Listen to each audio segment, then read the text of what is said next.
everybody, it's the Alabama Boss, and today we're gonna make a coon feeder. I made a ton of feeders throughout the years. I've coon hunted since I was 14 years old, and I've made 20 and 30 feeders a year. You're gonna need a 5-gallon bucket, some PVC pipe, pipe cutters, and a hole saw helps. So when you go to make your coon feeder, you wanna make sure you get a good bucket, and you wanna get a lid that comes on and off easy. You can get the screw-on lids, but they're like $7 and that's too much. So you can just get the little snap-on lids. I like getting a black bucket because I don't want nobody to find my coon feeders. And then when I'm done putting it together, I've got the black base, and I'll just spray it with some of this brown and tan camo, and I'll put it on a tree. Nobody will ever see it. And it makes a good spot to take young coonhound pups, turn them loose, get them on a hot coon every night. All right, first thing you want to do is get your hole saw and get down here at the bottom. And you want to get it lined up to where the handle is. You don't want it off over here, because when you put the feeder on the tree, you're going to hang the feeder on the tree like this by the handle. And you want the feed trap to be right here. First, we drill our hole.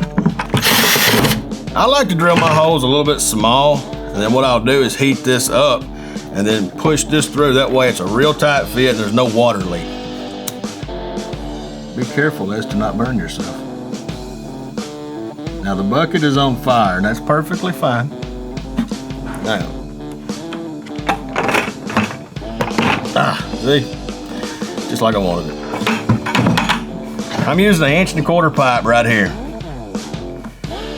We're gonna take this 1.25 inch, it's an elbow, put on the inside. You can put some cement on there. I don't like to because you'll want to take this out every once in a while and clean it.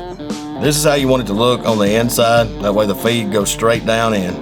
We can leave this like it is, but coons are greedy little and they will just rake all of the feed out on the ground. So we want to try to keep them from doing that. Make them work for it, because they will work for it and they'll get it. So we take another elbow. We're going to put on the outside here. Bring it up nice and tight like that. Now they can't get their arms all the way up in there and just rob you blind of all of your feed. Now we got our PVC in, we got our elbows on. What we're going to do now is come around with some clear silicone all around the edge. Try to fill all the gaps in, because the coon is going to gnaw and scratch and claw all over this thing. We want to try to keep him out. Like I said, they're greedy. They won't take just one kernel of corn and go home. Their fat ass wants to get all of it, rake it on the ground, eat what they want and leave. Because they know you're going to come back and fill it up next week. When it comes to what you put in here, some good bait is soured corn. So you take corn, let it sour in a bucket with some water for about 4 or 5 days. Pour it over in there. Stinks like hell, but the coons love it. Cheap dog food, cheap cat food. Any of those work. Sweet feed works, but sweet feed's kind of high. Now all we have to do is paint it.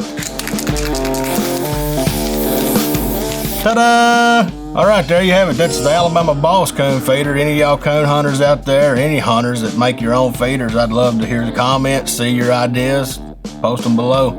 This is Alabama Boss. Head on over to Rated Red's YouTube channel and check out more great videos.